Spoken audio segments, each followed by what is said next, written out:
Boom. SEO this week. How y'all doing? The audio set up here. Just 1 second.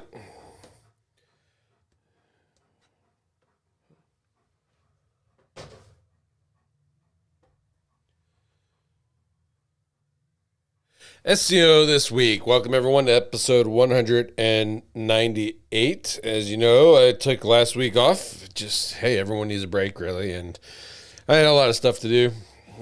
Still do. This week, got to do taxes, do some gardening stuff, and client work. So, it's how it is. You got to make time for life sometimes. And so we skipped a week. I hope you guys don't mind, but the count's legit. So we're still 198. Well, as legit as I want to admit, it is legit.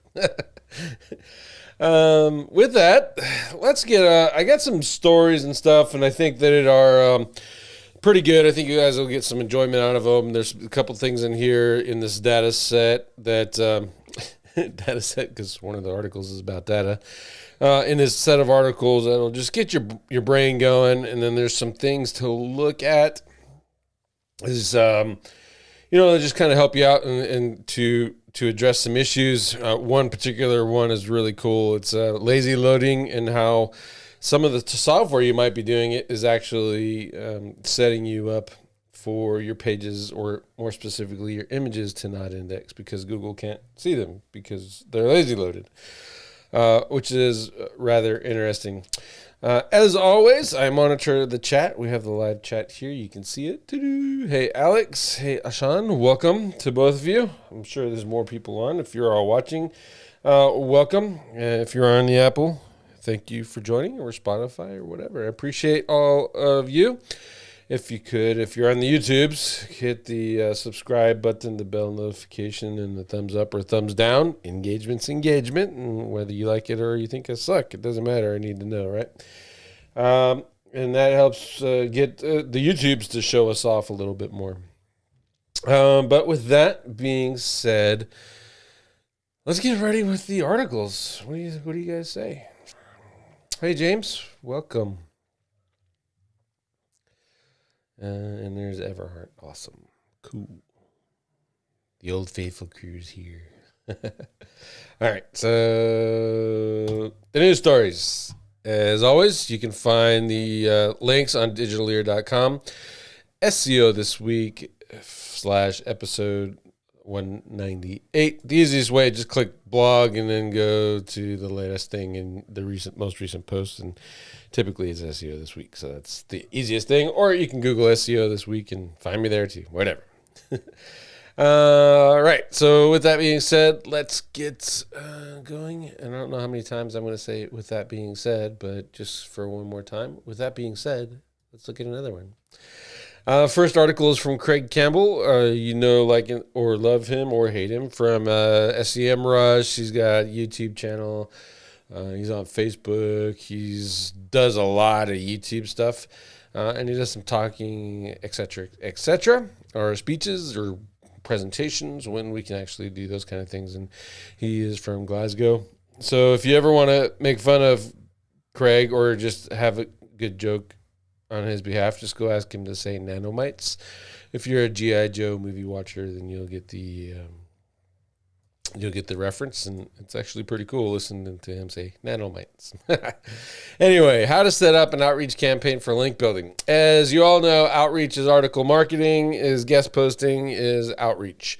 It's all the same crap. Essentially, you reach out to another website owner and you ask, hey, can I write an article for your website? Here's the topics. Here's some of the other places that I've written for, in exchange for a backlink. And more than likely nowadays, they're not even saying in exchange for a backlink. It's just kind of given. If you want to write an article for a website, then typically you're going to get something out of it, and that something is more than likely than not going to be a backlink. Which is article marketing. It's the same thing we used to do in article marketing. The only difference is there's a lot of times article marketing was based off our article directories, and then the private blog networks came up, and the article marketing turned into guest posting. Because it's not a private blog network, it's a real money site, and I'm making real money from it. And that money typically is from selling guest posts on that website. Nothing wrong with that model. Nothing at all. If you own a private blog network and you can't keep content on it, and people aren't buying links from you, and you're just using it for yourself, and you have it sitting there, and that's an asset, and they want to write an article about the topic that your website or your private blog network ranks for, then why not charge $25-$50 to get it on there? At least monetize it in some way and get it paying for itself. Totally nothing wrong with that, as long as you're saying that's what you're doing, right? long as you're clear with the seller, hey, you're buying PBNs. This is my PBN. You're buying a PBN link, just so you know. And if you're clear with them, then they still pay from you. Then good on you, right? This campaign here, and Craig gives you actually, the definitions walking through and all that stuff, and I just gave you the nice short version. Actually comes with some templates for email outreach. And then there's some other ideas down at the bottom of the post of what you can do inside of your email to increase your success. And you got to be creative, because outreach is no longer what it used to be. The spammers, the Nigerians are gone and the Indians are here is kind of the way it is in our marketplace. And so you'll get, 30, 40 requests for guest posts, or you'll get the same amount of requests, social media, pretty much any of the social media channels for people selling guest posts. And so you have to get through all that noise when you're doing your emails. So you have to be creative with your titles and with your opening paragraphs or sentences, depending on how you write, to make this actually worthwhile. Another thing that he outlines in here is how that you shouldn't be doing this with tools, that you should be doing this manually, because tools increase your reach, it also decreases your success rate, because you inevitably get a little bit lazy and end up requesting generically, and you sound just like everyone else that is spamming for links. So it's a really good perspective on this. If you've never done outreach before, check this out. Really, at the end of the day, you could probably build a list of, say, 30 websites you want to link from. Create 10 articles. Just already have them done for ease of use. Give them those 30 websites, those 10 article titles. This is what you're going to write about. And then email that out, and maybe depending on your success rate, you can get 2 to 10 of those sites that will accept. From there, you do that for every page that you want to rank, and there's just 10 links right off the bat, and you save yourself. It's just some money, right? It's a little bit of article writing, and saving yourself a lot of headaches. And you can do that at scale. Just being smart about it. But for me, my definition of scale is if I'm doing more than 200 emails, something's going wrong, and my filtering and my site selection is bad. So, but you can do that from 30 to 50 for each post that you write, and just keep going until you get your 30 to 50 links for each website. And generally, with your site selection, your anchor text selection, and your tiering process behind those links will actually be more than enough to compete in pretty much all the markets these days, especially for medium to low competition. Higher competition stuff, you're going to need a little bit more, but for the most part, I think the outreach is something that you should be looking at if you're not doing it already. SparkToro. This is from Rand Frischkin. Marketing personas are almost always a boondoggle. And in short, I don't even want to say it's a boondoggle. I think it's something that we tend to forget. You may or may not know this, but I have a master's degree in internet marketing, public relations, and business intelligence. So 3 master's degrees. And I have a certain personality trait that, let's say, Alex probably doesn't have. My personality type is one, where Alex's personality type is another. And Alex, audience member Alex, he could have certain criteria, certain ways, or certain processes in his personality that help him to make a buyer decision, which may or may not be completely different than mine. And so you have to categorize that stuff, and you have to kind of know that stuff before you go into a market if you want to increase your success. You can blindly just go into a market and ta-da, and hope to convert and play around with the conversions and CRO a little bit. But if you do this in advance while you're doing your keyword research, you actually save yourself a whole lot of time. As an example, if you're an SEO agency, and I talk SEO agency because I know SEO agency the most, but this could apply to anything. If you're an SEO agency and you want to niche down to do cosmetic surgeon SEO only, you have to understand that you are dealing with super A personality types. Most of them are very versed in marketing. Most of them are very versed in marketing, both digital and old school marketing, and can tie those two together. And a lot of them have to be convinced to come to you as an SEO agency, not by, oh, I can rank and get you a whole bunch of leads. And their response is going to be, well, no crap. I can do that myself. What do I need you for? Your approach to those people would have to be more analytical. Here's the data. Here's the numbers. Here's what I can do. Here's how I can do it. Here's, et cetera, et cetera. And that's, by the way, if you're thinking about going after cosmetic surgeons, you better have some PPL sites going and have all kinds of numbers and prove that you know that market a hand upside down and sideways before you can even try. Unless you find a rookie. But marketing personas allow you that head start. So you know that in advance before you start going after those clients. So check out this thing. It's Ram Fishkin. It's actually pretty good. There's some different tables and stuff in here. These all work pretty well. The tables concept, I actually just use paragraph format and kind of just write out who my person is. And just make some generalizations and stuff. I don't use all of this data in this way because it's convoluted. I want to narrow it down a little bit farther than what he's done, but you have to get this data in order to get to that paragraph level that I'm talking about. So check this post out, and then maybe if there's some interest, I'll do an episode on how to do this buyer persona stuff. Marketing syrup. Google Search Console live images, lazy loading case study. As I alluded to, there's a lot of content right now. The May core update or supposed core update where there's going to implement the Core Web Vitals and it's going to cause a major shakeup. And if your websites are slow, you're going to suck. Have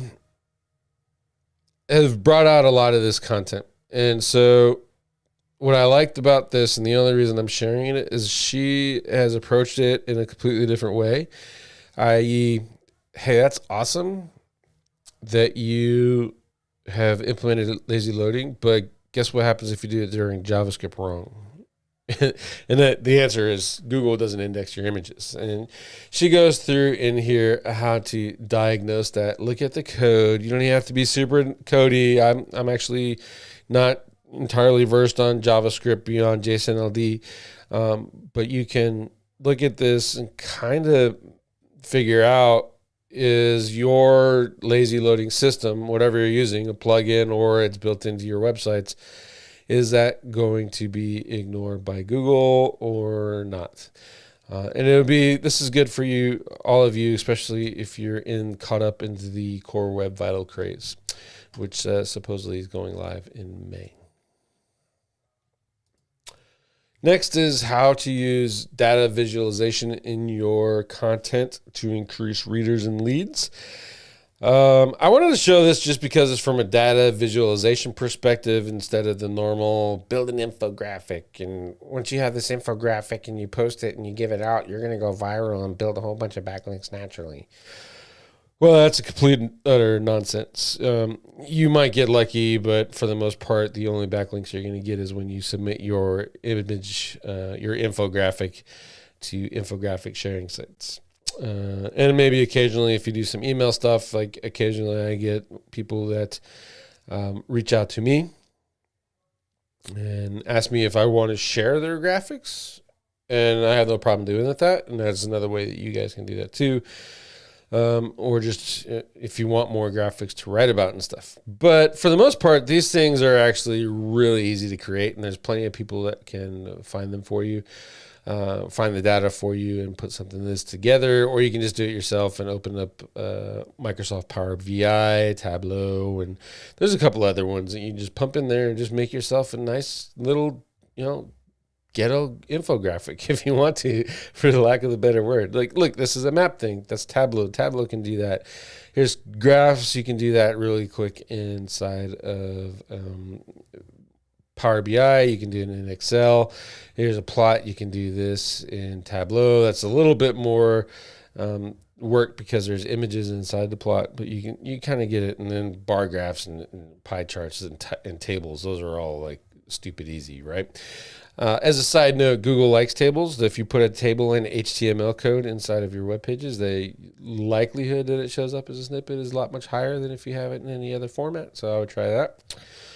And then the infographics thing, it's kind of the same now. All of these are really all infographics now. There's different types, scatter plots, tables, all that stuff. However, pretty much at the end of the day, it's all the same.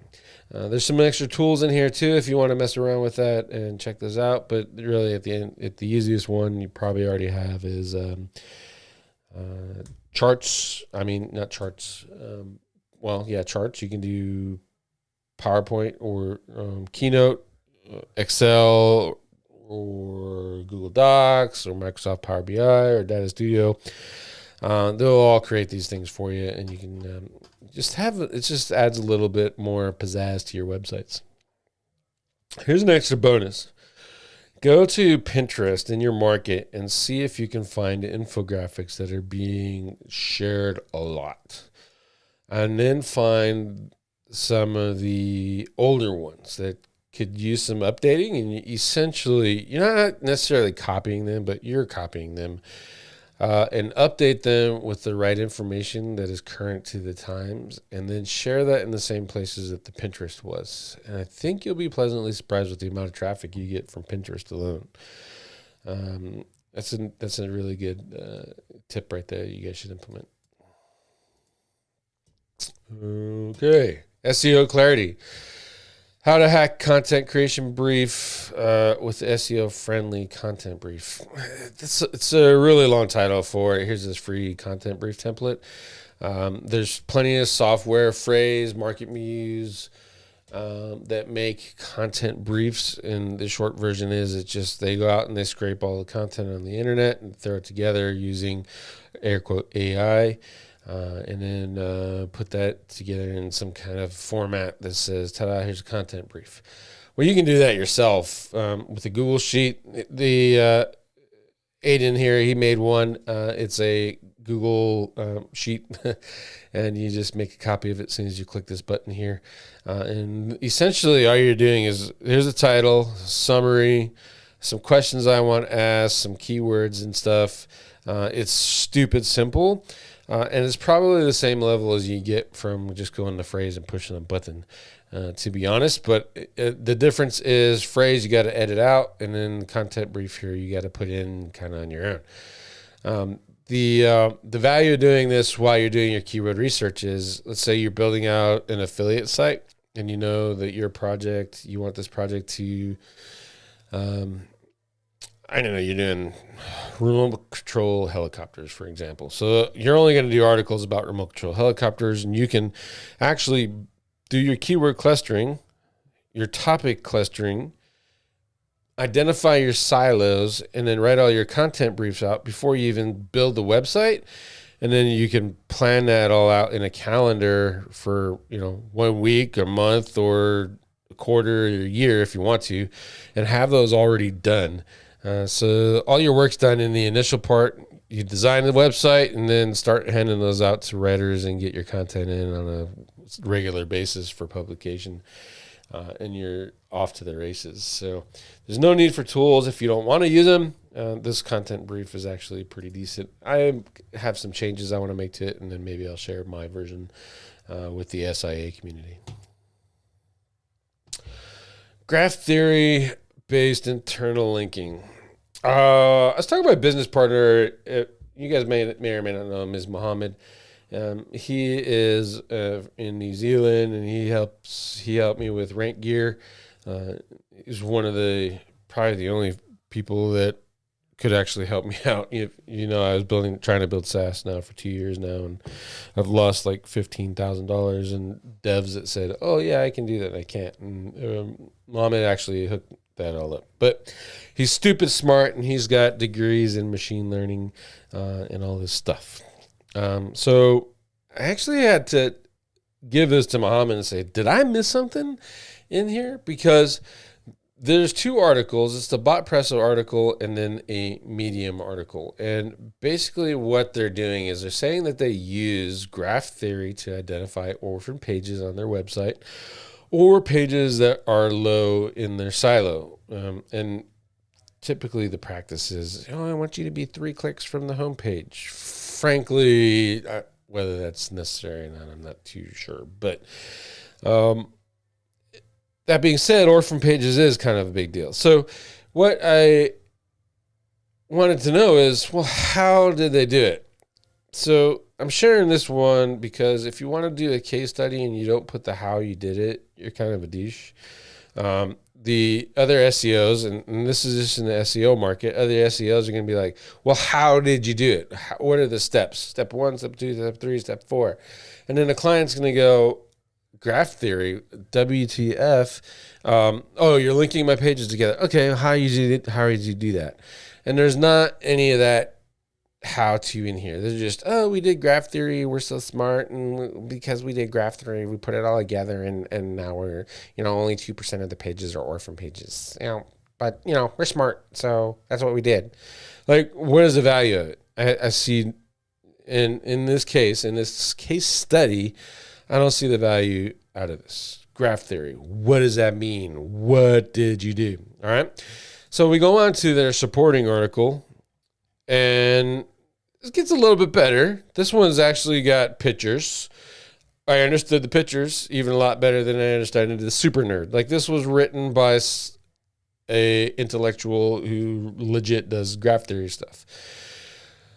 And I kind of get what they're talking about. So you have the homepage and the deep pages and the orphan pages, right? And then you come down here and you say, all right, so I can interlink using graph theory by finding these trends. So if my page is about Paris and I have a page about Berlin and New York and Amsterdam, and I want to tie in the travel from all of that stuff, I can use, I'm going to say they're almost entities, right? A bus is a thing, a train is a thing, a flight is an event, a train again. And then these are tied together with entities. They're not tied together with keywords. So this topic of a train is pointing to this topic of Paris. So I have the train trip to Paris is my topic, right? My flight from New York to Paris is my topic. My bus trip from Paris to Amsterdam is my topic. My keywords are Paris, New York, and traveling, right? It's probably traveling is going to go with that. It's a travel website. And I'm, instead of every instance on my website saying, Paris, Paris, Paris, and all those links going back to Paris, they're linking it back with how you're going to get there. New York flight to Paris, a Berlin train to Paris. Get it? And they're finding those associations, those topics inside of the content, supposedly using graph theory. I looked this, like the README file of LinkPy, and if any of you guys are smarter than I am, can you tell me where the hell the README file of LinkPy is? The closest I got is PyLinks. And the reason is the idea behind what they're doing is cool. And we have the devs to actually do it. But where's the how? Where's the nuts? There's the nuts and bolts. And my buddy, Mohammed, he read this, and the nuts and bolts aren't there. It's like, all right, we get what he was trying to do, what they were doing. We get that they used graph theory, but how did they do it? And they didn't put any of that in here. So there's a lot of super nerd in here. There's a lot of ideas in here, but at the end of the day, it's linking orphan pages to your topics and stuff using entities and interlinking them to formulate topics. Travel in London, trains from Berlin, travel to London. See, travel to Berlin, trains to Berlin, train to Paris from Berlin, flight from Paris, flight to Paris, train to Amsterdam, get a bus to Amsterdam. Get it? So it's something that we could do. Just got to know a little bit more information to crack this nut. And I think maybe this is it. I'm not sure. PyLinks, I'll come back and look at that after the episode and see if that's it. But if any of you can look at that article, read these two articles, and kind of point me in the right direction, we can probably get a tool made to do that for you all. Alrighty. Let's see. GSQI, how to use Search Console stats to look at crawl stuff, especially when you're doing domain changes and your URL migrations. So it's domains, URL migrations, and if you're just changing URLs, sometimes your crawl gets a little jacked up. I'm not going to go too deep in this, but essentially Glenn shows you how to use the new crawl stats report to pull a little bit of information out of there and let you start the hunt to fix broken links and redirects, etc. There's the data in here.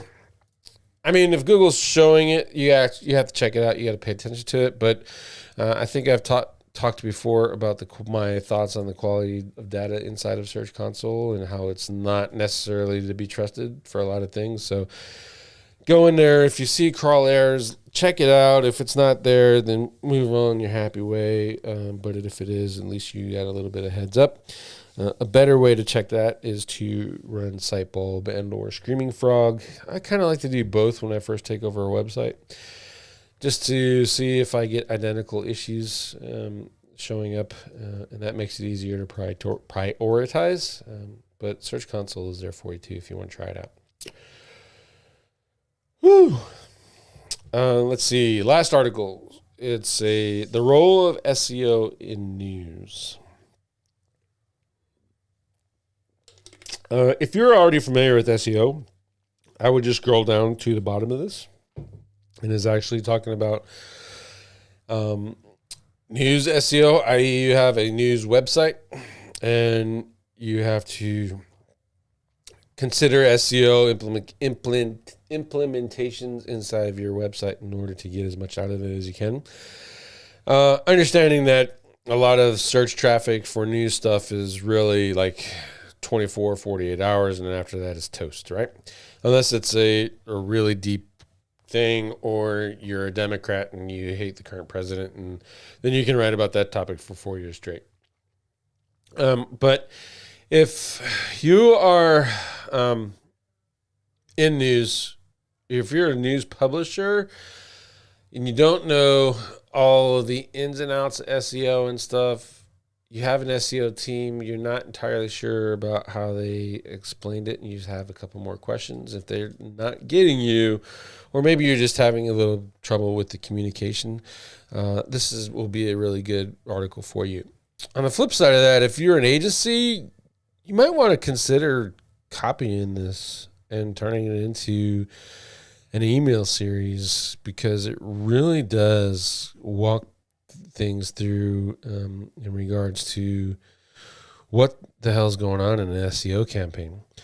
And I think this would make it actually a good 10, 15-day series, just talking about some things. Hey, we're doing this and this and this and this and this. And so people understand that you're doing something. And that's really important when you're in that first 15 days time period with the client, right? So that's when they get scared and they want a little help, a little love, and making sure that they made the right decision. And having those email campaigns in place will kind of make that a little bit easier for them to work out. All right, and that's the news this week. 30 minutes. That took me quite some time, which is good because I've talked about the topic for today, keyword siloing, before. We looked at Keyword Cupid, and we looked at the mind map output that they have. That's the one that I primarily showed off, and I didn't show off the spreadsheet. And I'm not promoting Keyword Cupid, one, because I don't have an affiliate program. So, but it's, so I don't want to come across that way is that I'm promoting it, but I do want to talk about the concept of keyword clustering and how that is actually being confused with the concept of topic clustering. They're being used interchangeably. And when that happens, what I've seen is people that are using them interchangeably are actually having a reduced amount of success from either one of them, because they're intermixing them and they're diluting the value of their pages, and in so reducing the effectiveness of their silos, and so reducing the effectiveness of their SEO. And they need more backlinks at that point, right? So I want to kind of clear the air on that. You may agree with me, you may not. If you don't agree with me, I appreciate that. Just kind of, help me out and understand your perspective. So with that, I think I'll give you mine. So let me answer a question first from Sean. Do you have your own PBNs or you buy them from service providers? Mix of both. I find that having my own has its own set of challenges, and i.e. maintenance, and I don't have a whole lot of time for my own stuff. That's why Digital Ear doesn't get promoted all that much. Rank Gear still waiting on a sales page. SIA, if we didn't have a team over there and they were just depending on me to promote that business, holy crap, we'd be hurting. I just don't have the time for it. So I tend to buy links from providers or do outreach in that order before I build my own PBNs. I will build PBN networks if I'm monitoring, playing around with domains. Like once a quarter, I get a wild hair and go look at domains or something like that. Then I'll look at it and say, oh, I can put a site on that and build that out. However, I don't do that very much. So I'd say my PBN network's actually pretty small compared to most people's. Also, the problem with my theory is I have this great big list of hopes and dreams in my registrar's accounts that are not doing anything. I got some old ass domains in there that I bought brand new and they've just been sitting ever since I started doing SEO. So it's like I said, it's a mixed bag. I just don't have time for it. If you got time to manage your PBNs, you got a team that can keep those up and do those and make sure that they're paying for themselves and stuff, then go for it. Otherwise, just buy them. Save yourself the drama. Other people have the patience, time, and the teams to do that stuff. Okay, let's see. All right, let's go to keyword clusters. What do you say? I don't know how I want to do this. Well, I had an idea. I'm going to show off one. Let's go with this. So first, this is a spreadsheet. I just picked the random term in the small business market, and I did a data pull from Ahrefs, and then I threw that into Keyword Cupid, and in Keyword Cupid make these keyword clusters. Notice I didn't say topic clusters. Everyone talks about, this is topic clusters. And even Keyword Cupid's internal definitions kind of lead you to believe that you're doing topic clusters, right? But what they're built out to do is actually keyword clusters. And the difference is a topic cluster is going to be your silos, and the keyword cluster is your page. So I'm doing a page on 8-inch tablets. I'm just going to put the plural on there because I want to. The keywords, supporting keywords in that article that should be there are going to be the best 8-inch tablet, these different variations, right? So Google is sending traffic to these. I know that because I filtered the Ahrefs list. Each one of these is getting traffic, but they are on target with my primary term, 8-inch tablet. So these keywords, this cluster of keywords will be in this page. Thus, I'm leveraging the keyword cluster to rank this page. You do not take this keyword cluster and turn it into a silo. You don't do that. You put this in your page. And that's the primary difference with topics, because an 8-inch tablet is part of a topic, right? So what is it about? It's about tablets. So let me show you. I want to show my face. There you go. All right. Sorry. Let's show you topic. So my topic is tablets. And you can narrow that down a little bit more. Let's go Office tablet. All right. So Office, entity, tablet, entity, the entire thing comes together and it creates a topic. Now, I have my 8-inch tablet page. 8-inch tablet. And that 8-inch tablet page talks about those 1, 2, 3, 4, 5, 6 variations of that keyword that you saw in the spreadsheet. That keyword cluster. Right? And those keyword clusters could be, or like in the case of the best 8-inch keyword, that'll be a header. So they could be headers. So H2s, 3 and 3s could be those. Or you can just drop them inside of your content in your paragraphs, right? So in content, and highlight those, emphasize those with emphasis code or mark or strong. To those who don't know, emphasis and strong makes it look bold, and then mark highlights it in yellow.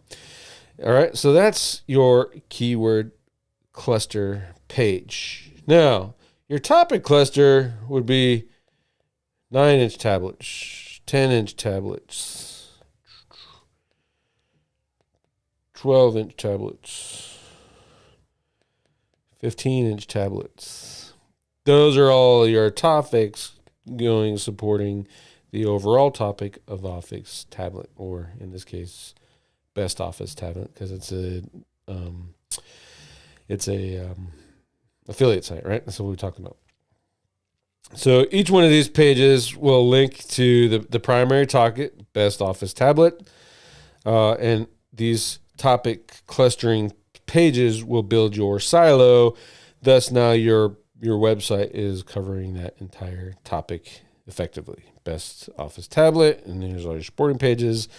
Okay, so I think that needed to be clarified, because I don't hear, honestly, a whole lot of people talking about the difference, and they're teaching topic silos, topic clustering, but they're using keywords to do it. And now there's a new set of SEOs that are creating pages that have there's a new set of SEOs that are creating pages that are targeting or creating keyword cannibalization issues. And that's why keyword cannibalization will never go away, because it's being taught in that manner. And Sam, hopefully you saw that. Let me turn it back on. I was busy writing and not looking. I think that's as close as I can get. Let me...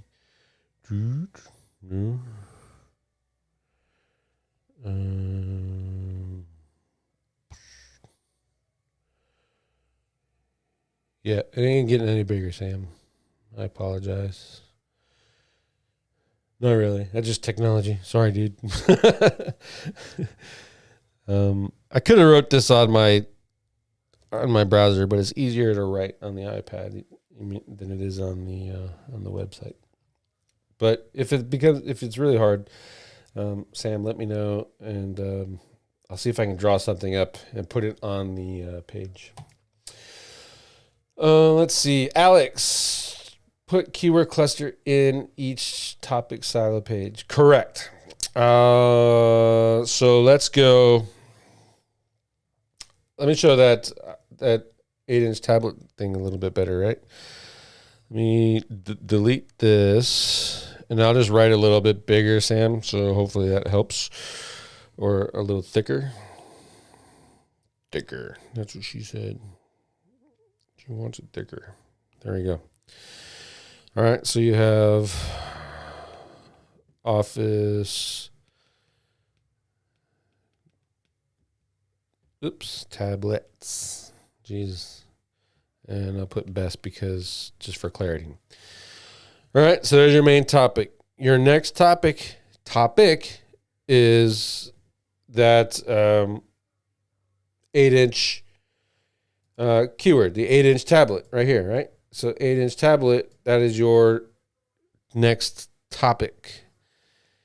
8-inch tablet. For that topic, you have to figure out what the keywords are, the supporting keywords, because what do you need, right? You need H1, H2, H3, and H4, and the other stuff. But for the most part, you need all this stuff. So your H1 is going to be 8-inch tablet. Your H2s and H3s you can get from right here. So this is going to be one right here. This is be probably a really good one to hit. So then you would hit here and go best 8-inch tablet. And then there's another keyword in there. It's 8-inch tablets. So you can go 8-inch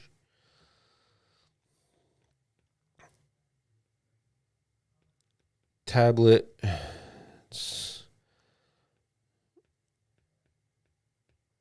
Runner up. And then your H4 is going to be 8-inch tablet again. All right. So of that list that we put together using our keyword research and Keyword Cupid, we used 8-inch tablet right there. We used best 8-inch tablet, and then we used 8-inch tablets here. I probably wouldn't use this, but it gets traffic, but I probably wouldn't use it. So what I can do now inside of the rest of my content is use 8-inch Android tablet, 8-inch tablet, the singular version is already addressed really, so I don't need to do that. And best 8 tablet, I could actually, kind of play around and pretend like that's a writing error if I wanted to, but Google's actually pretty smart to pick that up. But really, at the end of the day, I just pretty much use that keyword cluster inside of my my page, right, in the outline of my page. So when people are talking about, I'm going to rank for multiple keywords, this is really the best way to do it, because one, you're hitting your primary target right there.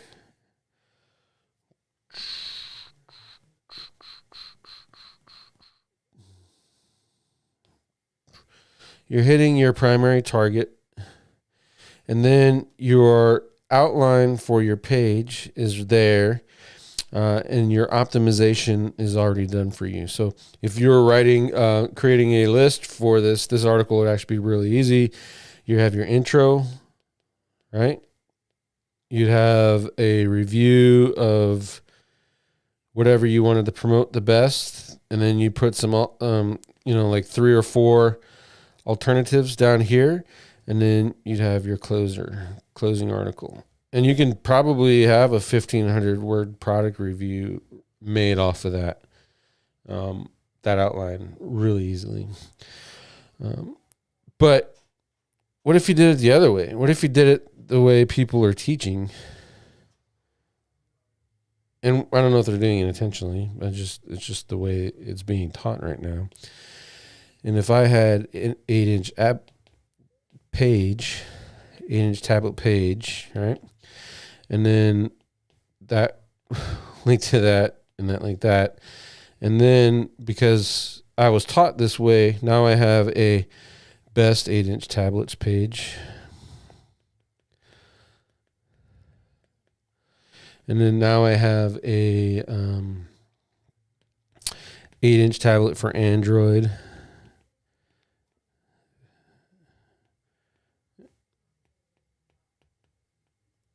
And then I have 8-inch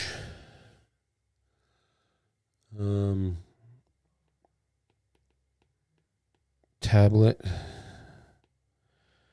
Jesus, tablet for Mac, let's say. What have I done? I've created keyword cannibalization. So I have 4 pages on the website all about the exact same thing. And sure, they might be linking up. But if you build silos like I do, they're also linking to each other. And what happens is now you have keyword cannibalization. So Google's like, all right, you have 8-inch tablets, 4 pages. Which one's the best? I don't know. So I'm just going to pick this one. But that's not the one you wanted to rank for that. So now you're mad at Google because your page that you wanted to rank is not ranking. You wanted it to be this one right here, right? This was your number 1 page, but Google's showing this one right here. And you didn't want that. But that's Google's fault. How dare Google do that? So I'm going to do a canonical link. And guess what? Canonicals don't do what you think they do. So that's not going to fix that problem. And then your interlinking is already there, but that's not going to fix that problem because they're all interlinked together like they're supposed to be. And sure, they link to this one, so they might get it. But for the most part, at the end of the day, you're probably going to get stuck with this one. You're not going to make any affiliate commissions because way less people are looking for the Android version, for example, than the Mac version, let's just say. And so that's why you get in trouble when people are teaching keyword clusters and calling them topics and then building out silos using keywords. Keyword clustering, using keyword clustering instead of using topic clusters. And topic clusters aren't really that hard. Let's get even more simple. Let's say you're doing a plumbing site. So your overall topic is Phoenix Plumbers from a Phoenix Plumbing Company, right? And your services to build your topic cluster is going to be, you're going to have a page about hot water heaters, replacement and repair. You're going to have one about water softeners, replacement and repair, septic tanks, replacement and repair, and maintenance. And then the whole contractor thing, that's probably a different one, but you could probably put that into a whole new site if you wanted to. But you put contractor plumbing repair, emergency plumber, 24-hour plumber, and emergency could be the same page. But those are all related topics to the primary topic. And they're all separate keywords. And they can build a nice website like that, and that's how you silo that stuff out. But if you're doing that with keyword research, and you do it the way people are teaching, which is take this keyword, account software free, here's a different example. Take that keyword, I want to rank for that. Now you have to build silos for each one of these keywords here to link to that. That's not at all right. At all right. You want to write a page about accounting software that's free. And then you could put in all of these subtopics in the content and in the headings to collect the rest of those. That's how that works. Okay? Any questions? Of course there's questions, because you guys are awesome. Let's see. Sean lives by yourself a magnifying glass. It works for me. Yeah. I have a 27-inch monitor. I get two of them, actually. So I don't feel your pain, Sam. Let's see. If so, how do you manage canonicals where the products overlap across multiple topics? That's where you have to decide your structure and if you actually have that right. You know what I mean? So if they overlap with multiple topics, you're probably getting into them searching your website, or you have faceted navigation, and that faceted navigation throws them into multiple things.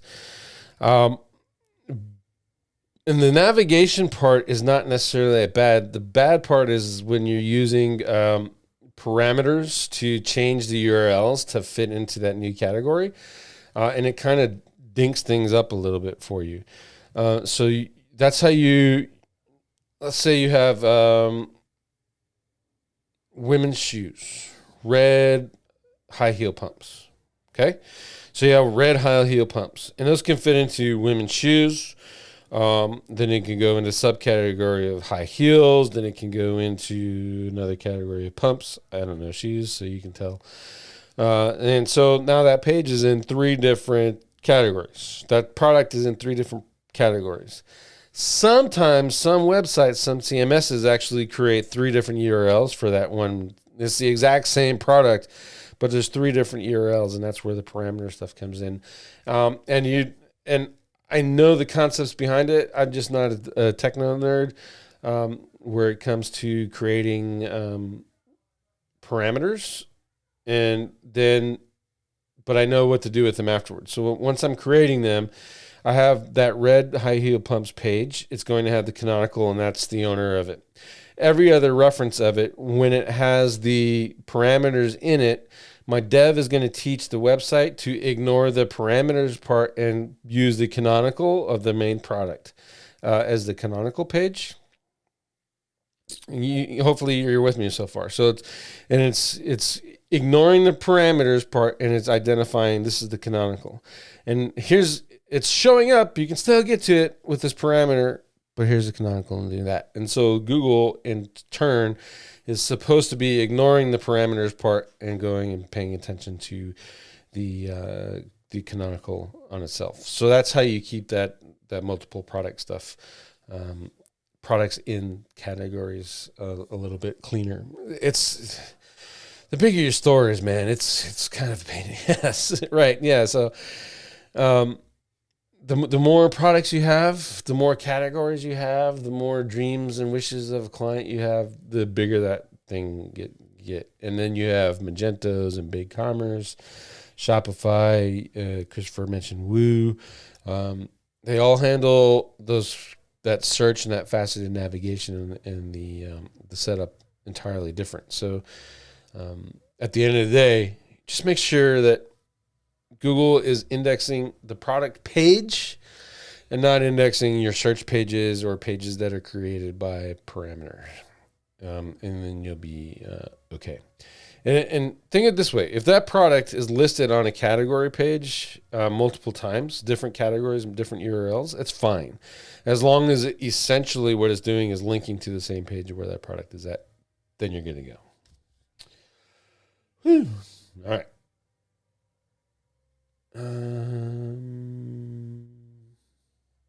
Let's see what else we got here.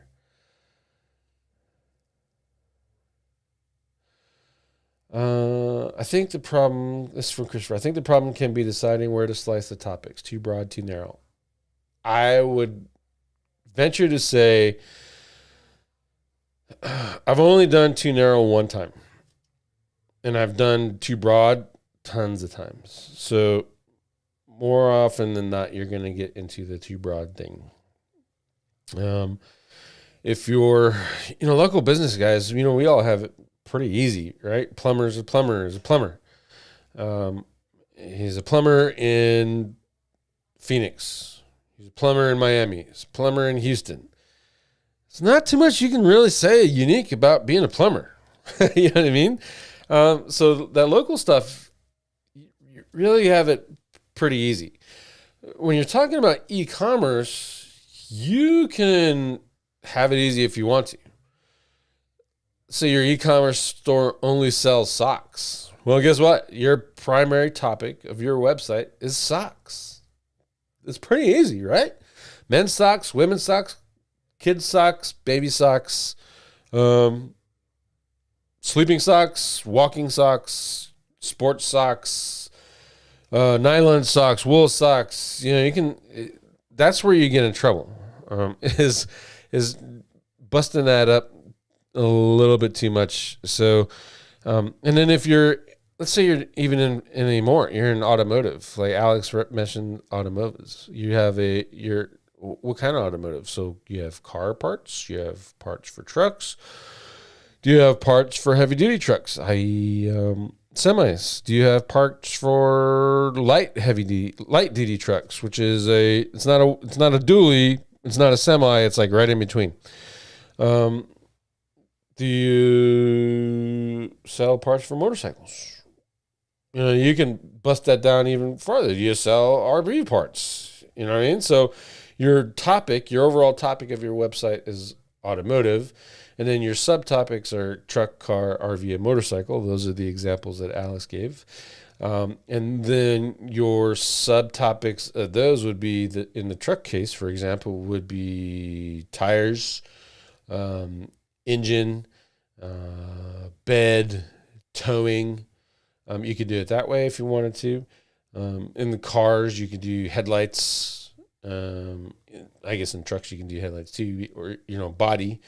I would probably do body, right? So body would have my quarter panel parts, my headlights, marker lights, tail lights, bumpers, that kind of stuff. Engine would have pretty much everything that's in the engine component. Electronics would have all my sensors, relays, and all that madness. Tires is obvious. Towing would have all my towing accessories. And then you can go one farther if you wanted to and do bed and sell like your Tough Enough shells, or the stupid, the Laramie cover that closes off the bed, or toolboxes and stuff like that. Cars, you can go pretty much the same way. But you just got to be careful with that stuff, right? So, and expect that, just don't go crazy with it, and you're going to be okay. We did an episode on SEO Fight Club, or I think maybe it was even here in SEO this week with Ted Kubaitis. And if you guys don't know, he was working with a Fortune 500 e-commerce site, and he built that thing up and ranked it for years. So a lot of my insights come from Ted, because the dude was working for, I won't say it's as big as Amazon, but it's not as small as Craigslist. Let's go that way, right? And one of the topics that he mentioned is just don't get crazy with your product names and your categories, and you'll see a whole lot better result. So if you have an orange t-shirt, don't call it burnt sunshine, and expect to get SEO efforts out of that, because no one in their right mind, well, maybe a stoner, would be looking for the burnt sunshine colored t-shirt, like 1 in a billion. And you're never going to get traffic off of that, right? So thinking about that way, and with product names, and thinking about that way with categories, will keep you out of a whole lot of trouble. You mentioned canonicals don't do what you think. Can you expand? I've had Google totally ignore canonicals and index other pages, for example. Yes. The idea behind canonicals is to say, hey, this page is actually subordinate to, or almost a copy of, or a rewrite, or a version of this other page, right? So you have a page, and then you canonicalize that article to, let's stay with products. You have a product page. It's red high heel pumps for women. And you're using dynamic title changing, and instead of the premium red high heel pumps, you put web high heel pumps for women. because that's what the search parameter came, and then your canonical is supposed to link to that premium high heel pumps. That's the concept behind it. It was supposed to be. And Google's supposed to go, all right, so this is the one I'm going to rank. I'm ignoring this one here. The fact of the matter is Google ignores that too. And you've seen it. And they'll blatantly tell you that inside a Search Console. The user set the default, set a user, or what was the message? User set canonical, not the right one. How the hell is Google the one to say what is the right one or not, right? But it does it. It does it on its own, and then that's how your parameter stuff gets indexed, and then you have all kinds of crawl issues and stuff. It was designed to say, this is the original content, this is the page, this is the one I want you to give credit to. And Google's not using it for that. And I think it's not because they didn't want to use it for that. I think it's because when they had it set that way, that was really a big door for negative SEO. Like I was using that like gangbusters for reputation management. You just put someone's website in, you set the canonical wrong and set some adult stuff on it. And you could take a page down and within 24 hours. And Google will fix that. That thing, and I don't think canonicals are as important as people are claiming they are. But setting up your parameters and making sure that Google is not indexing those and only indexing your primary URLs is the fix to that, in my opinion. Let's see, Alex Rulias. Damn, I was just thinking interior and exterior. Good ideas, things. Yeah. See, you can do it ever, right? You can do interior and exterior if you want to, but the problem there is, as my example kind of showed, you have exterior, you have all those other exterior parts. It kind of messes it up. Whereas you have interior, that's what are you thinking? Dashboard, steering wheels, seat belts, upholstery, carpet, speakers. Which, the speakers could fit into electronics if you wanted to. So you just got to really be smart when you're creating your categories. Because my guess is it sounds like Christopher can attest that crap can get out of control once you get a really big website. The biggest one I ever did was 78,000 products. And that was a nightmare because it wasn't, canonicals weren't set. The parameters were being indexed and the bot was crawling all over the place, but nothing really important that we wanted to be indexed was being indexed properly. And then when you try to update that CMS, that was a whole nother nightmare. Like 6 months to fix meta descriptions because they were all duplicates and junk, right? That kind of stuff. Titles, title tags, same thing. So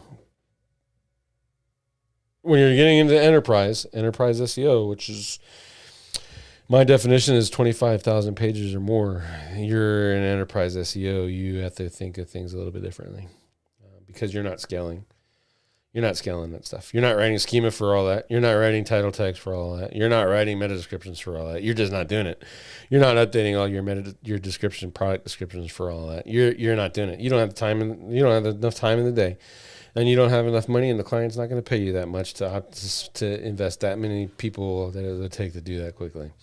So if anyone tells you they're doing schema for 25,000 products for a website, they may be, but they're ripping off the people that are paying them to do it, because if you're doing the right schema, you take 3 or 4 days to write a template. Every day you just change that out. You can probably get through 20, 30 products, 40 products a day, taking your time doing the research right and making that schema right. And if you have 25 products, you do the fucking math. You're not doing that, right? And that's the case with canonicals and parameters and paying attention to all that, because it just it goes on forever. And that's a war that you got to fight not only with you, but you got to have your dev on your side, because your dev can figure out solutions. Once you do, then how to mass scale that across the websites. Alrighty. I think that's it. So hopefully you get some insight out of those articles that I shared. In particular, I like the Craig Campbell one and the steps of doing the outreach. My recommendation is you should all have like some kind of SOP and how to do outreach. That way, if you're ready to, once you're ready to, you can outsource that. If you're not ready to, you can just get a software like Link Assistant. Use the filtering inside of Link Assistant. Knock that list down to 50 for one single URL. And then just email out like 10 at a time and until you get your 10 links or whatever you're looking for. And per page, and be ready to hand it off to a VA that is gonna follow your instructions exactly and increase your success rates on decent websites. And I think you'll be okay with that. And then the other one that I think you should all check out is the lazy loading, and see if your plugins are getting you. If your images aren't getting you some traffic and you're looking in there and you can't find them in the search engines and you have lazy loading set up, you might have to fix that. So take a look at that one too. And then finally, we rolled up with the keyword clustering versus topic clustering. I hope I clarified that. Honestly, there's not a lot of people who watch this episode. I think there's way more people that listen on Spotify and Apple, and I appreciate that. But there's not a lot of people compared to the market. And so now you're in the know. When people are teaching that, you can identify what they're trying to tell you versus what they are telling you, and how to decipher that and turn that knowledge into something that you can actually find useful. And one last question, and then we'll be on our way. From your experience running your own agency, this question is from Sam, by the way, would you say that Facebook ads are easier to sell as a service than SEO? It depends on the market. Some markets, it's honestly, some markets are just easier to sell PPC stuff in general than SEO is. And it is not the fault of the business owners. The business owners hire PPC guys, and then I don't want to do it. I don't want to do Google PPC. It never works for me. Right? You've heard it. Everyone's heard it. Oh, I don't want to do SEO. It's never worked for me. Oh, I don't want to do Facebook ads. It's never worked for me. The fact of the matter is, you have to sell them what they think is going to work for them, and then do what does work for them to kind of win them over. Here's a chick. They bring you in, and you're doing Facebook ads. Let's say you're doing Facebook ads, right? And you do all the ads. You're sending on this page. You're not getting any conversions because the page isn't optimized. It's either not CRO optimized or it just sucks. You upsell into the CRO stuff, you get that fixed, you get good results, and you say, oh, by the way, while I was doing the CRO, I just happened to do some of the SEO stuff here, and the results are from 20 to 10, for example. You don't want to get them in page 1 doing this. And then you upsell them the SEO. That process is a little bit easier. But it really, at the end of the day, it depends on how they come to you. So if your landing page brings them in the Facebook ads, sell them Facebook ads. Don't sell them SEO, sell them Facebook ads. And then do you offer anything else? Then you can bring up SEO, web design, and all that madness. But until then, focus on what they came to you for, Facebook ads.